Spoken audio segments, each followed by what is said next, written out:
Latch the windows, lock the doors, and put the kids to bed. It's time for another episode of Tales from the Garage! Hey guys, I'm back to do another video, totally unprepared, even more so than usual. The reason I'm doing a video, it's been a little while since I did one. Last one was for my buddy's birthday, and I was unprepared for that. This one I'm doing because it's December 2nd, and I was fairly sure it would be too cold to come out here where there's no heat in the garage. But it's, I don't know, in the 40s outside, probably. Maybe a little warmer in the garage. It's cool, very cool, but not freezing cold. And so when I came out here, going in and out today, it was like, wow, it's warm enough for me to film a video. So I thought I would do it because I'm not too sure how many more Tales from the Garage are going to happen until next year. I don't have a lot to talk about. So what I figured I would talk about is just a couple things, and probably mostly do some vinyl random pulls. I thought I would talk maybe a little bit about what I'm listening to. If you've seen me talk about this before, I have this like OCD thing. On the first day of every month, I select, well, I start to play, usually I select it before then, a new MP3 disc to play in my car stereo. These MP3 discs, the way that I format them and crunch the files down, fit between 8 and 8.5 hours worth of audio on them.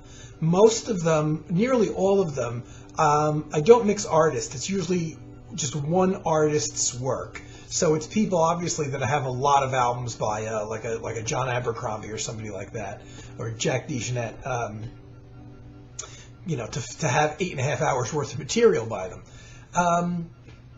And I've talked about this before, like in my last videos. I had a big, thick, those portable CD booklets that you bring with you that I lost that had like, I don't know, 50 or more MP3 discs. Now with 50 MP3 discs, about 8 hours of audio in each, that's a lot of music. I lost that. So I have been working off of maybe a dozen different MP3 discs for a while, and now every month I'm kind of looking forward to the next month thinking, okay, who am I going to make an MP3 disc by? A lot of them are artists I've already done before, like I don't know where my Jack DeJohnette one was, so like maybe I maybe started to make another Jack DeJohnette MP3 disc, whatever. But lately I've been doing something that probably, you know, I guess depending on your finances, which I'm unemployed, so I shouldn't be buying CDs, and I still am to a certain extent, but not the way I was when I was working. In a way, that's a good thing because it's driving me back into my, vast catalog of things that I bought years ago that I didn't listen to that much, and things that are not typical of the type of thing that I do play a whole hell of a lot. I don't know what got me started on this particular artist, or a couple artists. I don't know why I went and pulled out the discs by him that I have. I know I haven't played these since I bought these. Most of the discs I'm about to show I bought around 2005 because I have a couple receipts somewhere in there. So these are discs that I've had for like a dozen years, and I probably haven't played them since then.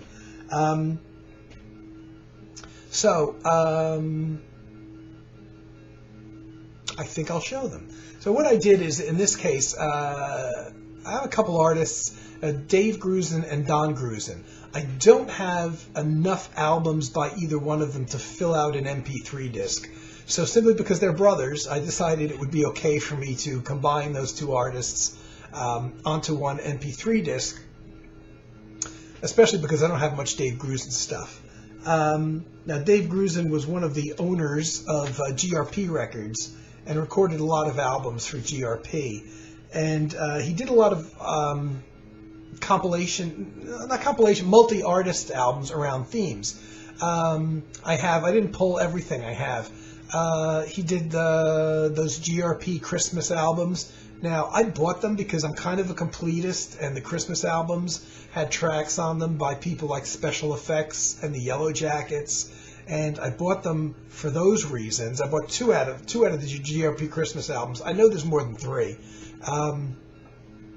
But as a byproduct of buying those albums for the Special Effects and Yellow Jackets tracks, there were Dave Grusin tracks on there as well. It seems like when he did these, when he contributed a track to these multi-artist theme albums, that he always pretty much played just solo acoustic piano, whereas his albums are fairly large band projects. So the Christmas music, I bought more because I'm a completist of those artists that I mentioned before.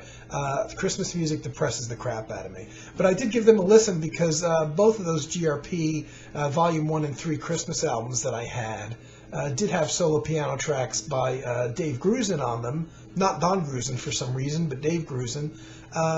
And, you know, you can hear he's a good piano player.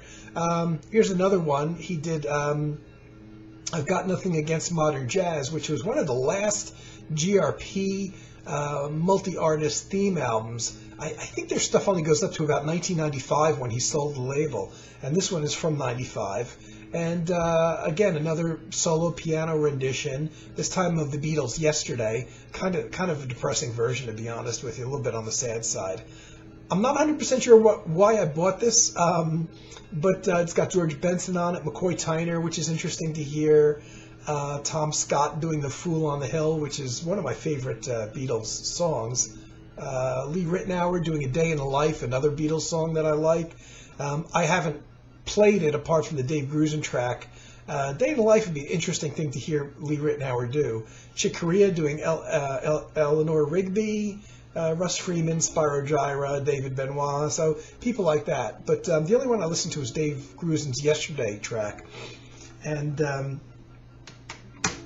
then I have some normal Dave Grusin albums.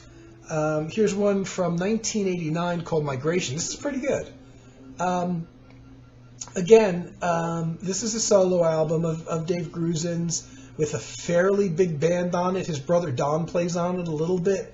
A lot of guests: Hugh Masekela, Omar Hakim, Branford Marsalis, Marcus Miller, and it's very slick, as you would probably expect if you know anything about Dave Grusin, and not avant-garde at all. It seems to me Dave Grusin is more acoustic piano based. With a large band, he uses electric bass and electric guitar and stuff like that, but maybe uses less synthesizers than his brother Don Grusin uses on his recordings. So this is mostly 9 tracks, pretty good. It's a pretty good album by him, like I said, from '89. And Dave Grusin is well known, probably made more music, more money making music for TV show themes and movie soundtracks than he did probably on his own albums. He did a ton of TV shows, most of which I don't watch, but over the years, and he was really going, especially in the 1970s, doing movie soundtracks. I haven't seen his name pop up so much on movie soundtracks lately, and I wonder if maybe Mark Isham didn't steal a little bit of his thunder there, because Mark Isham seems to be the jazz guy to go to for large-scale movie soundtracks. This one does have a little 5-piece suite from one of the movies, late period movies that Grusin did, called The Milagro Beanfield War, which was a cute movie. I saw it years ago. This would have been from the late 80s. So it's about 10 minutes of music from that, which is an interesting little suite that's nice. Very well recorded, like all the GRP things. Maybe the 80s stuff, of which that's one, is maybe a little bit cold on the digital side, like you would expect in a way. And the only other album I have solo, totally solo, by Dave Grusin is a compilation. There's a lot of best of compilations, specifically of his GRP years, and I guess that's because he has control over them, or had control over them. So there's one called The Very Best Of, Dave Grusin Collection, blah, blah, blah. But I kind of randomly chose this one, and looking at those compilations, I think this is the best one. It's called Masterpieces, Best of the GRP Years, Dave Grusin. The thing I like about this is has recordings from 77 to 95. So I think 95 was the last year that GRP was technically in business before they sold out. Has a lot of remakes of themes from movies from the 70s, not the original recordings from the 70s, but rather remakes that he did around 1987 for an album he did on GRP called Cinemagic, where he re-recorded most of, or many of his well-known movie themes. And then there's a handful of tracks from individual solo albums he recorded just as a solo artist. But there's a lot of movie selections here that are redone from the Cinemagic album, from movies like On Golden Pond, The 3 Days of the Condor, which was a late 70s movie, fairly well known, The Firm, a movie called The Cure. So a lot of stuff, and just big bands, especially these remakes that he did on the Cinemagic album, where a lot of these tracks are pulled from. String sections and big bands and all that. And I got to say, for the most part, both with Dave and Don Grusin, I'm not a hardcore fan. They're very obviously talented, very learned musicians who obviously learned music their traditional way. And as a result, I think they certainly never play avant-garde. They never play outside. There's nothing ever experimental about their music. And in Dave Grusin's case, a lot of those movie soundtrack themes that he does, they're beautiful, they're well orchestrated, but they're also, I find, very predictable. I wish they would go places that they don't go.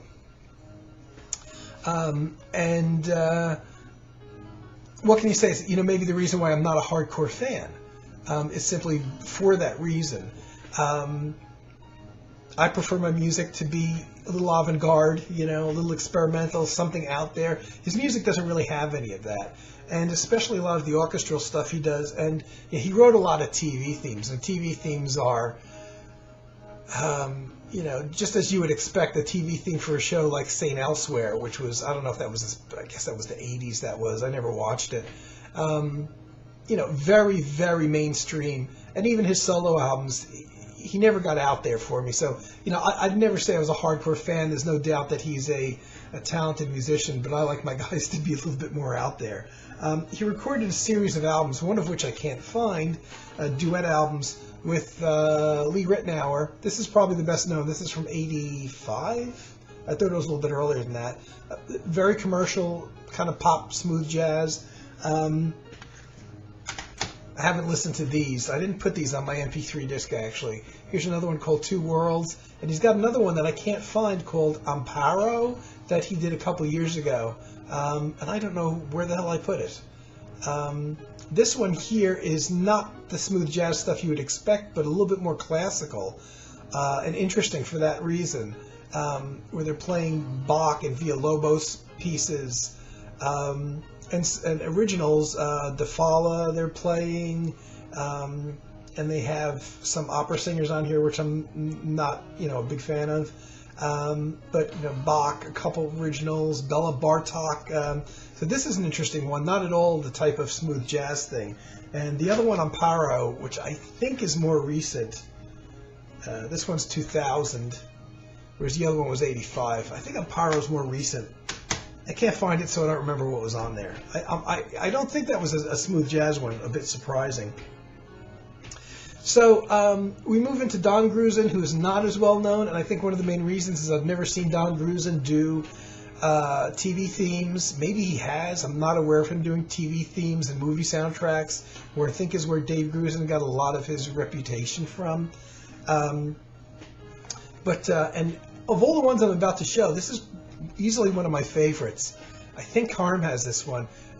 Sticks and Stones is an album from 1989, Dave Grusin and Don Grusin. The thing I like about it is, and I love about albums of this type, they're the only two musicians, they're both keyboard players, that appear on the album. So everything's played on keyboards, the drums, the bass and all that. Because it's 1989, it's got great sound, like all the GRP albums do. The bass samples and the drums do sound very digital. You could tell that digital drum sound, where the drum sounds, that snare drum sounds pretty much the same on every track. And what you miss, I figured out in recent years, what you miss with those digital drum sounds is, every time the snare is hit, it sounds the same versus a human player, where even if you try to hit a snare at the same volume every time you play it, you're not going to. So there's going to be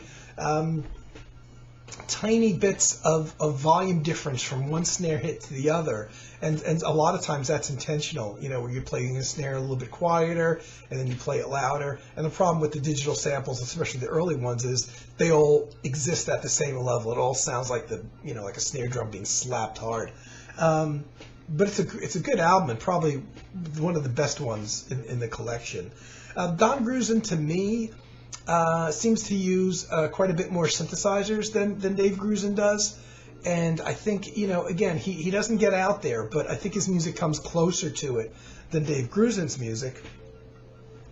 And totally off the cuff, years ago, this is more recent. I must have bought this in 2012 because that's when this package came out.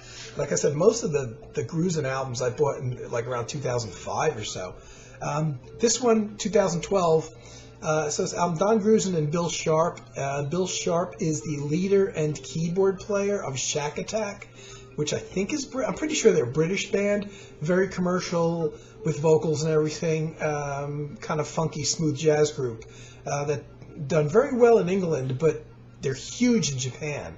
And they've even recorded albums specifically for the Japanese market that didn't come out here in the U.S. So Don Grusin and Bill Sharp did 2 albums so far together as co-leaders. This one from 2012 is called Transatlantica, but I got a nice surprise when I bought it because they also included in the package, I gotta try to open this, their earlier CD called Geography, which was an album they did called in 2006. And that one is not as good. That one's a very commercial album. So I'm glad I kind of got 2 for 1. And I don't know if there's any differences between the separate version of that Geography album from 2006 and this one. Because on this CD for Geography, it specifically says bonus CD printed right on the CD itself. And it doesn't have that same kind of cover art that the regular CD has. The Transatlantica album. But it was a 2 for 1, which I think may still be out there. And I'm kind of glad I didn't buy Geography separately because it's very commercial. Not bad, but very commercial. Whereas Transatlantica is a little bit more wide-ranging and I think a better album. And, very, it's funky and it's commercial. Not overly funky, but, not... so different from the rest of Don Grusin's works. An interesting collaboration. I don't know how the 2 of them hooked up. And then I have some Don Grusin solo albums here from the GRP years, all in the 90s. Here's one from 1990 called Raven. This is one of my, of the 4 albums I have just solo as Don Grusin as a leader, this is one of my favorites. This is a good one. This is from 1990. Huge, ton of musicians backing him up, horn players and very rarely vocals. Maybe there's a vocal track on here. I'm not sure. Eric Marienthal, saxophone. Just a ton of musicians backing him up. That varies track to track. Fairly big bands. But it's all pretty much Don's writing. And this is one of the. I like that cover. A bit of a Halloween thing almost. So this is a good one. I think one that I'm not as crazy about, but it's very much in keeping with the theme, is 91. Following year, he did this one called Zephyr.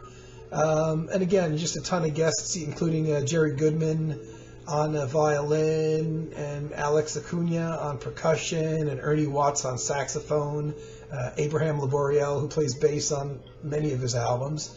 Not bad, but just, not as well loved as the others. This is one of my favorites by him, called No Borders from '92. This is pretty good. One of his best ones, along with Raven. This is a nice one again. I believe everything on here is original tracks.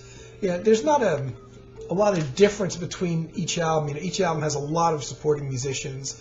Much more, you know, they're fairly electric albums with a lot of electric keyboards. Nothing avant-garde, but I think a little bit more, I wouldn't say experimental, far-reaching, maybe a little more fusiony than Dave Grusin albums. And here's one called Native Land. There's a lot of good tracks on here, but and Dave Grusin guests on here as well.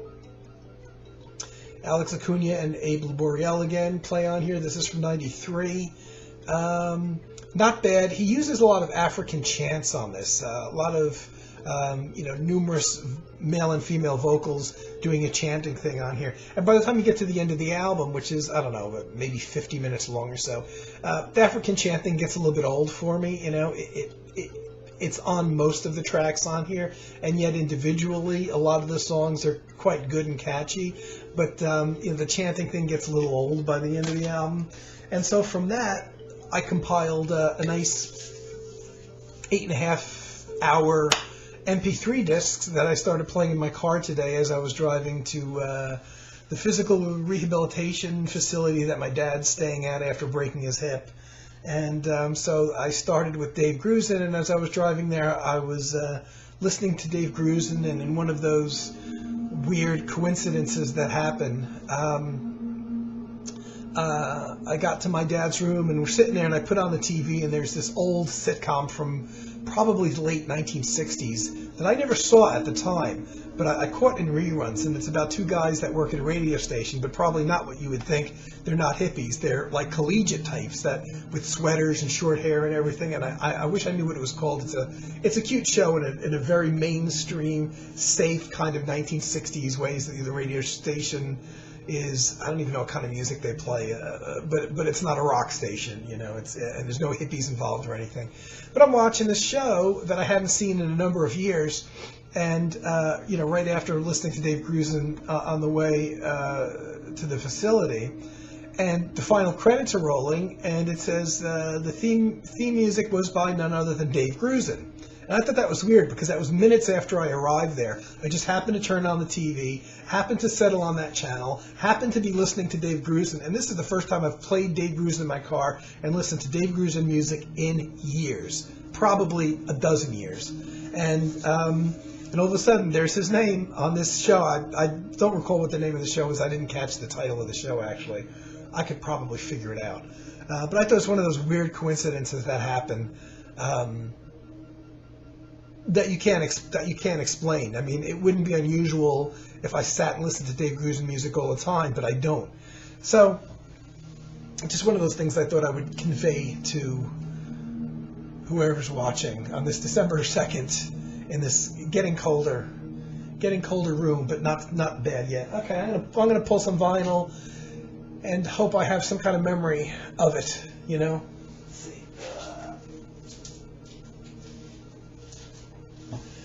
This is one of the things that makes me think I really got to change my selection. Moondawn by Klaus Schulze. I got a ton of Klaus Schulze albums in there, so it's hardly a surprise. I remember buying this. This wasn't one of the first Klaus Schulze albums I bought. When I discovered him, I had like the first wave and the second wave. And the first wave, I purchased maybe 5 or 6 albums by him. And then sometime later started filling in the gaps of those first 10 albums that he came out with. I kind of see it separate from his discography only because of the time period that I got into him.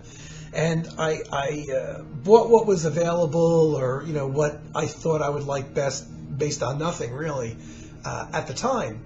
And so Moondawn wasn't one of the first ones that I bought. When I listened to his music for probably a couple years, and then started filling in the gaps. And this is one of the first ones I bought that had drums on it. And I love the way the synthesizers sound, and I'm not going to diss Harold Grosskopf's drums on here. But I just don't like Klaus Schulze's music with drums, to be completely honest with you. It just doesn't do anything for me, and I prefer his music without drums.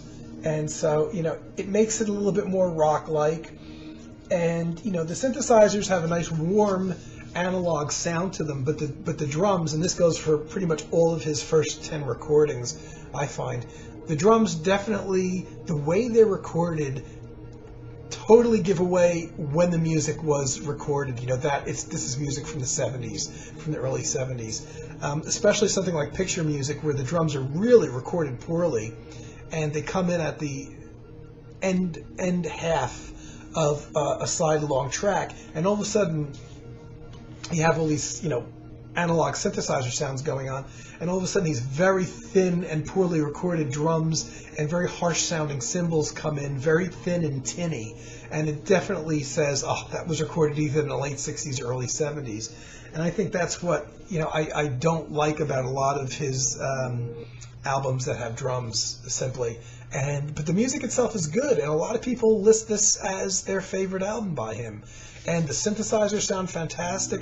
There's nothing wrong with the drums, but all of a sudden, instead of the music being this kind of floating ethereal thing, it roots it too much also in a rhythm, and it grounds it to earth. And even though this was from 76? Yeah, January 76. Even though the drums are recorded better on here than on an album like Picture Music, it still doesn't, do it for me the way that Time Wind and Irrlicht and a lot of the X album, even though the X album does have drums on it, and Mirage and albums like that, that there's nothing really thumping on them, nothing driving them home to kind of root them into a rhythm. So I'm going to pick another one. But I liked it. I liked the album. Once I got used to the drums being there, it's just a different thing. That would be more of an album of his that I would probably play in the car, where you kind of are more awake and alert, and it's okay to have rhythms going on. Let's see.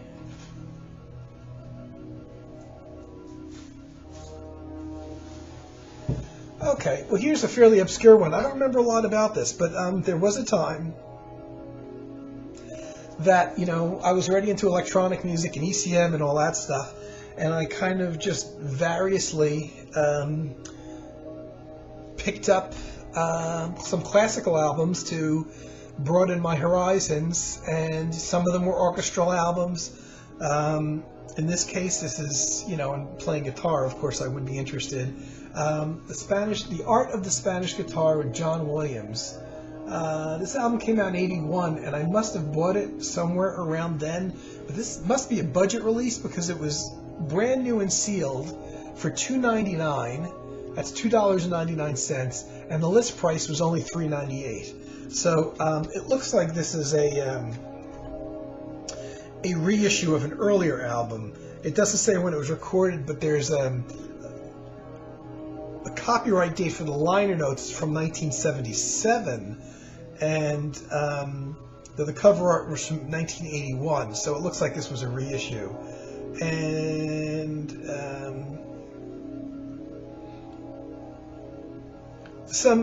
there's actually a couple pieces that Andreas Segovia wrote, which I wasn't aware that Andreas Segovia actually composed things. I haven't played this in years. I probably have this on another form in CD. When these came out in CD, a lot of these Spanish guitar record type of things, and a lot of classical albums in general, they didn't come out in the original LP form. They would stick a couple albums or maybe 3 albums on a 2-disc set, and it would be titled something different. And I do have several John Williams classical guitar albums, and I wouldn't be surprised if this was one of them on a CD with a different title. Villalobos, but there's a lot of not necessarily well-known pieces besides Villalobos on here. And I don't see any mention of an orchestra, so I think this is just totally solo classical guitar. And I did listen to it a bunch of times, no doubt about it. Yeah, it's one of those things that I bought when I'm trying to expand my horizons. And probably as a result of, well, I always loved classical guitar. I never knew what to get in the classical world. But one of the things that really, I remember at the time that spurred me on to buy more classical guitar albums was Steve Hackett's Bay of Kings album, which was his first all-instrumental album of non-electric guitar. And it was him, I think there was some steel string guitar on there, acoustic guitar, but it was mostly nylon string classical. And that's probably my favorite Hackett album. And that whole mood that album invokes definitely got me on a thing, because at that time Steve Hackett only had that one album out, and it got me on a thing that I love that album so much that made me want to hear more traditional classical guitar type music. So picking that up might have been a result of that first import vinyl copy of Bay of Kings that I bought that wasn't released in the US for a whole number of years. But I found it on an LP right after it came out in the import shops. And a few years after that, it did get released on vinyl in the US, but I already had it. And then a number of years after that, it got released on CD. It took a long time for it to come on CD, though. I'm going longer than I intended to, but I'm going to pull one more. And another ECM. Well, as you can tell, most of what's back there is either Klaus Schulze or ECM. Vance here, this is one of the few ECMs that I still don't have on compact disc.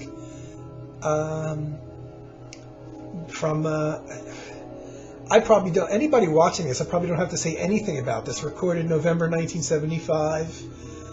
Jan Garbarek on saxophone, Bobo Stenson on piano, hell of a band, Palle Danielson on bass, and John Christensen, my favorite drummer, on drums.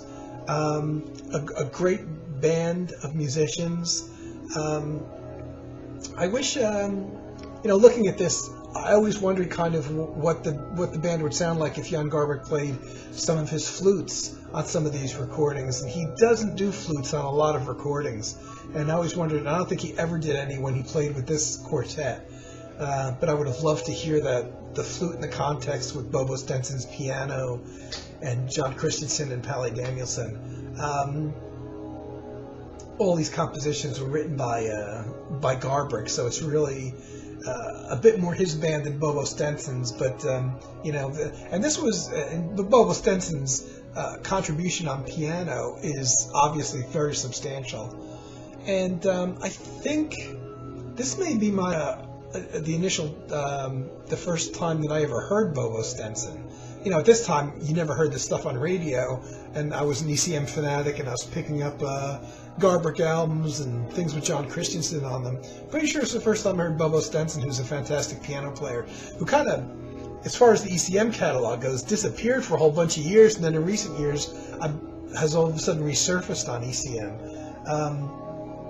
So it was always good to see somebody with that talent get a wider distribution.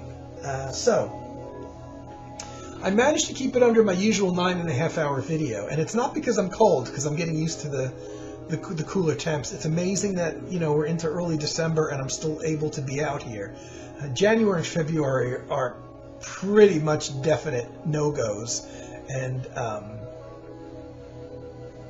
I thought I heard that one day next week it was going to be in the mid to upper 50s here.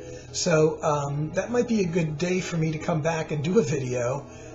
Again, I won't have anything to talk about, so I'll probably just do some vinyl pulls, unless musically something happens between now and then. Halloween may be over. Well, it is over. Thanksgiving's over, but I still fail to completely close down, my whole Halloween setup. You can see I've got Brainy there, and I've still got some Halloween LPs, and they might not stay up all year, but they're going to be staying up for quite a while, because it's really the only holiday that means anything to me at all. So that's it. I don't have any more incredible bad news like I did on my last video.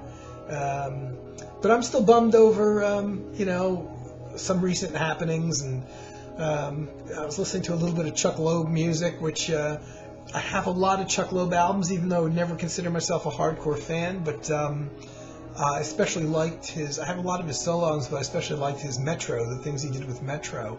I'm still kind of bummed about his passing, and yet I was a bigger John Abercrombie fan, and for me, I think I'm still in shock.